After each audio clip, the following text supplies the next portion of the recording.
So hello everyone. তো কাল আমি গিয়েছিলাম আমার মাসির বাড়িতে, দিদির অষ্টমঙ্গলা ছিল সে কারণে। তো সেখানে গিয়ে কী খাওয়া দাওয়া করলাম চলো তোমাদের সাথে শেয়ার করি। তো প্রথমে এখানে দিয়ে দিয়েছে প্লেট, টিস্যু পেপার, সাথে জলের বোতল। এখানে দিয়ে দিল পাঁপড়, সাথে গরম গরম ভাত, দিয়ে দিল কলার ডাল, তারপর দিল এখানে আলু বাঁধাকপির ঘন্ট। ডাল দিয়ে আলু বাঁধাকপির ঘন্ট দিয়ে ভাতটা খেয়ে নিলাম, দারুণ হয়েছিল ঘন্টটা।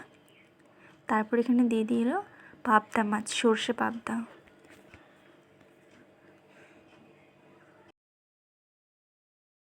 খেতে ছিল, মাছটা খেতে না খেতে এখানে দিয়ে দিল মাটন। তো মাটন দিয়েও ভাতটা খেয়ে নিলাম। আমি দিদির বিয়েতে আসতে পারি নাই, সেই কারণে অষ্টমঙ্গলে এসেছি। তারপরে দেখো এখানে দিয়ে দিল চাটনি, তার সাথে মিষ্টি। তো আমি তো দুটো পাঁপড় রেখে দিয়েছিলাম চাটনির সাথে খাবো বলে। তো লাস্টে আমি চাটনি পাঁপড় খেয়ে খাওয়াটাকে ফিনিশ করলাম।